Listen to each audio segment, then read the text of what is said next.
Kevin Dunn thought it'd be a great idea to pull Jim Ross from commentary. Rob Van Dam apparently wasn't very happy in WWE. Even internally, everybody thought WWECW sucked. And very sadly, in January 2007, Bam Bam Bigelow passed away. Seriously too, if you have never seen that guy work and you have never seen that guy wrestle, make sure you change it right now, because he is flipping huge, and yet he was able to move around like a cat. That is the lay of the land as we do sit down with the Royal Rumble 2007, and the funniest thing I read when I was doing my research is just all these reports that said, yeah man, TNA, it's really boring right now. I mean, if only they had known what was around the corner. I will say that this Rumble is an absolutely brilliant show, which is probably why it did well over 500,000 buys on pay-per-view, and why it drew 13,500 fans to the AT&T venue in Texas. It also features this poster, there it is right there, that kind of looks like every single wrestler is desperate for the toilet.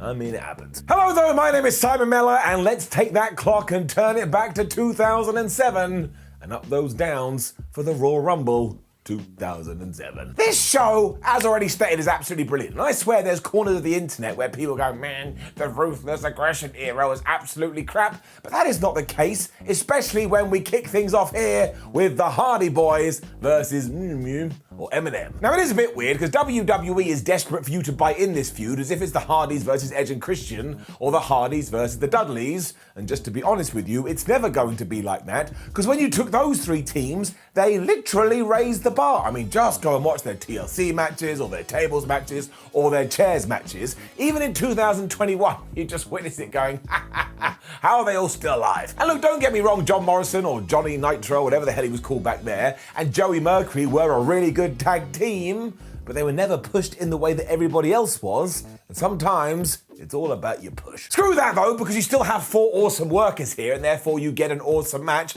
And the rumors at the time was that Umaga was going to get broken up, so we could, going back to what I just said, push Johnny Nitro to the moon. Now, this is very hard to watch and both read in 2021, because WWE just fired his ass, which makes no sense because he was super duper talented back then, so right now, he is super duper whooper talented. That's just how it works. This was also a month after Joey Mercury had his nose shattered after he was involved in a ladder match.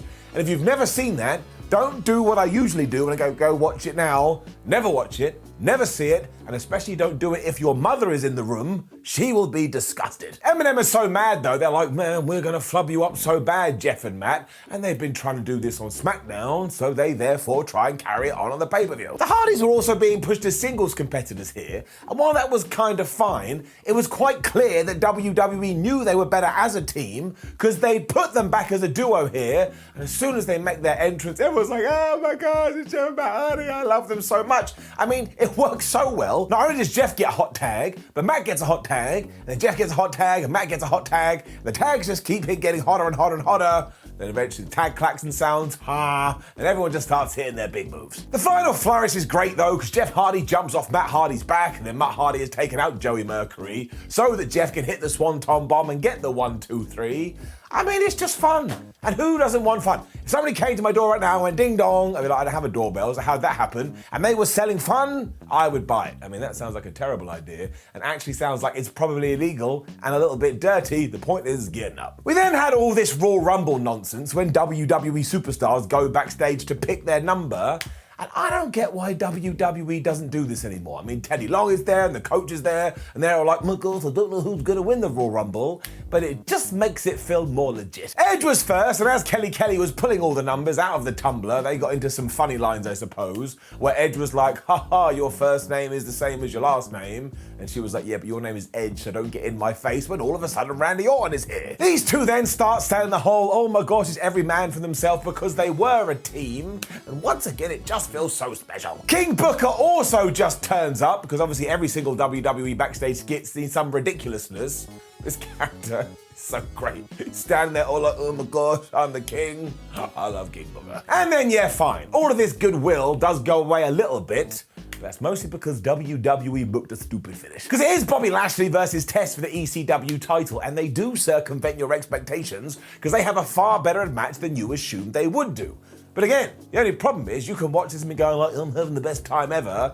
But when you get to this ending and it's pure facepalm where you're like, I don't understand why I watch wrestling, and you start smashing your nose into your skin, well, that's going to be a problem. Because after Testa smashed Bob with a big boot and only got a 2 count, he shouted at the referee, "What do you mean it's only 2? Because he can't count. And because he's been distracted, when he turns around, Bobby Lashley gives him an over-the-head belly-to-belly suplex. Now that looks absolutely brilliant because Testa's a big guy. He goes flying out the ring, but when he gets there, he just decides, "Nah, brah, I don't want to get back in the squared circle. So I'm just gonna get counted out." So this guy has just decided that 1, he doesn't want to win, but also 2, his time isn't worth the ECW championship. So what does all this say about the title? It didn't even help him either, because Bobby goes to the outside and murks him out of his shoes. So who did this help? I tell you, it helped no one, and it especially didn't help me, because here we are 14 years later, and I had to watch it again. Down. John Cena was then being checked in the back by medical personnel because his poor ribs had been injured on SmackDown after he had taken a beating by Umaga. And the whole point of this was to make you go, "Oh my gosh, maybe John Cena is going to lose the WWE title." This is big match John we're talking about. The whole problem was, he never lost. Vince McMahon is also here as we try to redo the whole Austin versus McMahon stuff.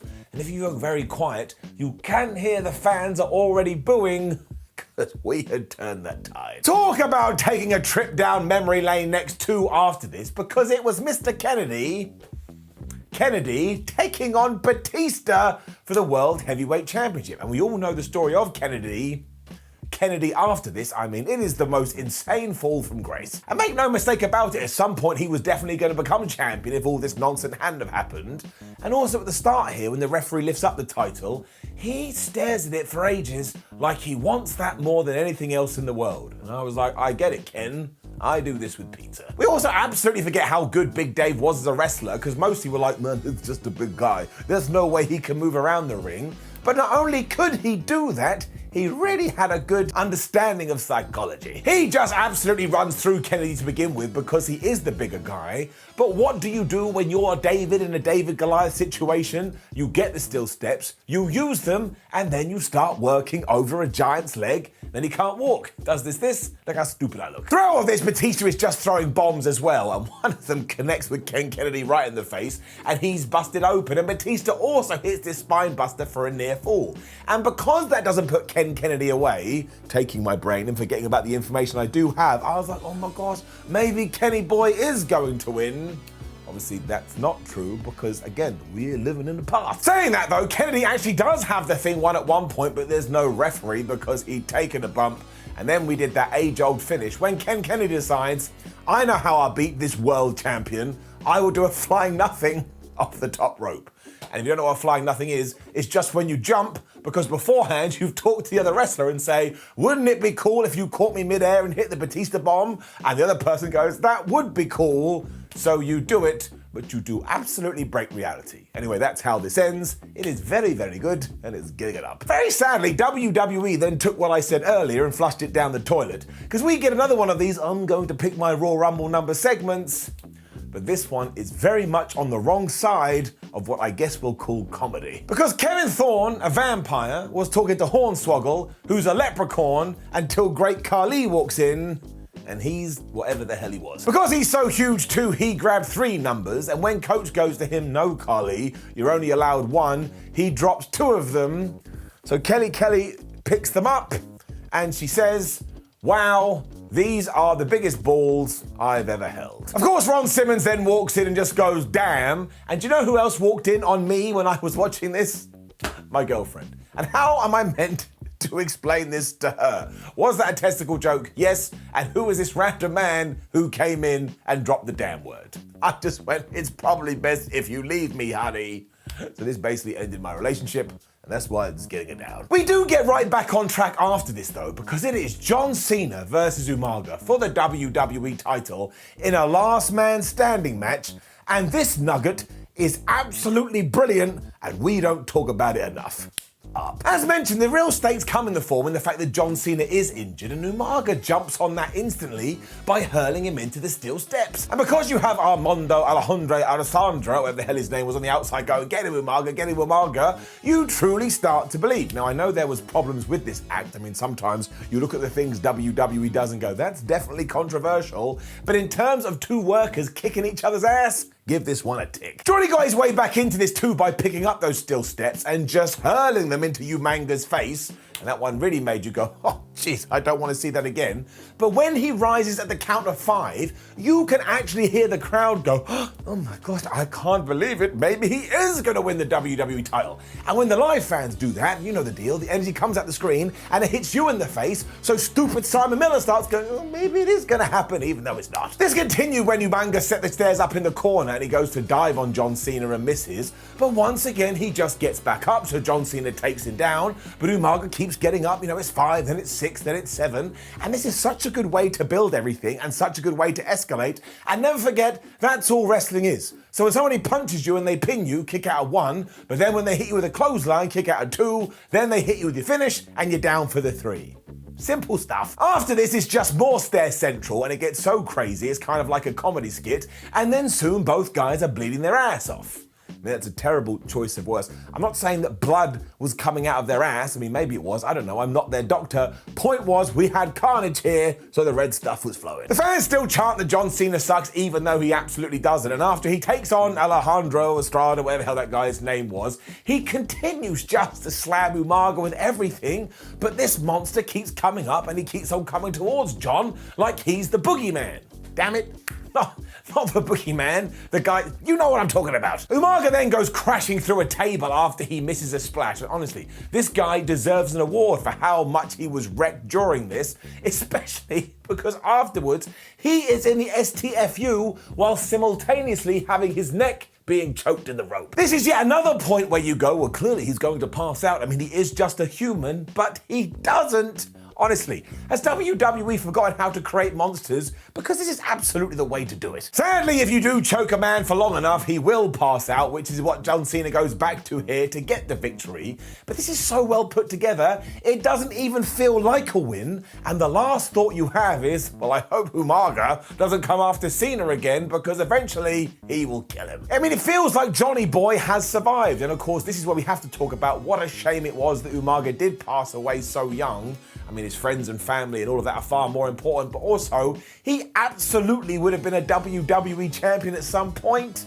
He was one talented Mother Hubbard. So, go watch this, and go watch this now. I'd probably say it's one of the best things on the show. And then, it was a case of things aging very, very badly. Because Ric Flair is backstage to get his Royal Rumble ball, when all of a sudden the lights dim, and he starts to dance with Kelly and 2 other randomly scantily clad girls. This was no good. I'm just going to delete it from my memory. Give me a sec. What are we talking about? And then it is time for our main event, which is the 2007 Royal Rumble. And in case you don't know, this is superbly put together, which isn't always the case.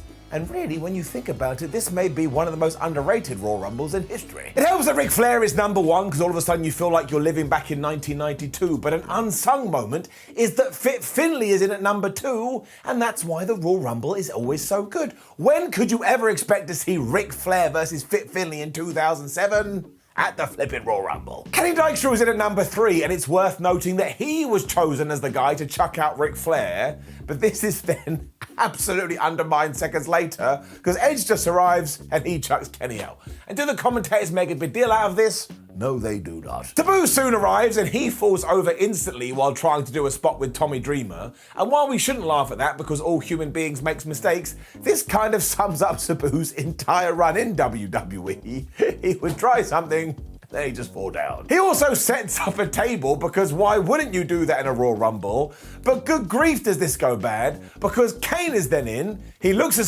Taboo, he looks at the table and goes, all right, fine. And he chokeslams him through it. It really does make the homicidal maniac look like an absolute goof because you're like, that was your plan. Your plan was to get chokeslammed through the table, but you don't care about that seconds later because CM Punk is in, Kofi Kingston is in, and so is Jeff Hardy, and these are the guys you want to see. And as ever, Even though it's Jeff Hardy's second appearance of the night, every single person in Texas is like, oh my gosh, it's Jeff Hardy. Sandman is in and out within 10 seconds because flub ECW. And when Randy Orton arrives on the scene, that's when we get a change in pace because now Randy's in there and Edge is in there. So everyone's like, well, of course one of these guys is going to win because they'll work together. It is really well done because it is a massive change of pace and they do get rid of Jeff and Matt Hardy. So now people are like, oh my gosh, it is going to happen. And I tell you, you can go through every single Rumble in history and they always have this kind of switch. Kane then throws out Booker, who just gets back in the ring to beat up the Big Red Machine. And as we have got here, I'm just going to place my hands together and say, WWE, please never change this rule. It makes absolutely no sense because imagine it did go down in any other sport,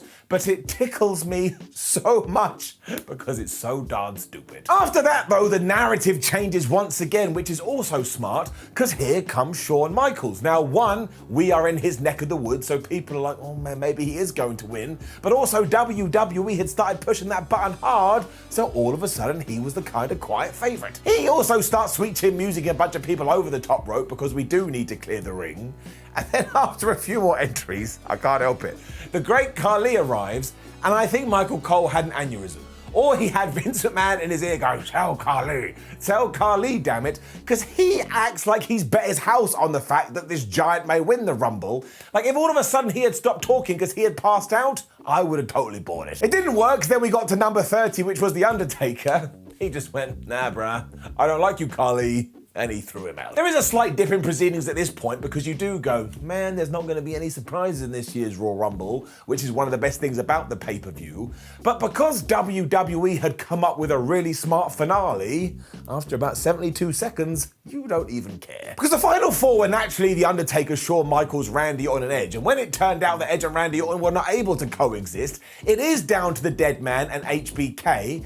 And they basically go and have a one-on-one match that just so happens to have Royal Rumble rules. And as you know, when it comes to those two, their chemistry is off the charts. I mean, they're probably teaching it in school. The fans also totally buy into this as well. And when it gets time to tease who's going to go over the top rope, I swear you will be having kittens. Like cats will actually be coming out of all of your holes because you will be so invested in this. And I'm sorry for saying that, parents, please forgive me. It helps even more now too when you watch it back because you know what's coming in the next few years. And when Shawn Michaels goes for one too many super kicks, Undertaker grabs his leg, he throws him over the top rope, he then collapses in the ring to act like he's spent. Just a massive round of applause, and it's absolutely getting it up. The payoff for all of this too when it came to WrestleMania in 2007 was The Undertaker versus Batista, which is also a match you should go and watch. One, because we've done it on Retro Ups and Downs, you can go watch that episode, but also two, they got pissed and went, oh, you're gonna put us in the middle of the card, are you? Like some kind of cretins? Well, we're gonna go out there right now and show you what for. So this was kind of the start of a great run for the Phenom that would just see him get better and better and better before it started going the other way. But go and watch the Royal Rumble 2000. I had a flabbing great time. Overall, up. And I shall leave you with Dave Meltzer's impressions of the Royal Rumble because he gave that opening tag 3¼ stars. He gave Lashley versus Test 1 star. Batista versus Kennedy.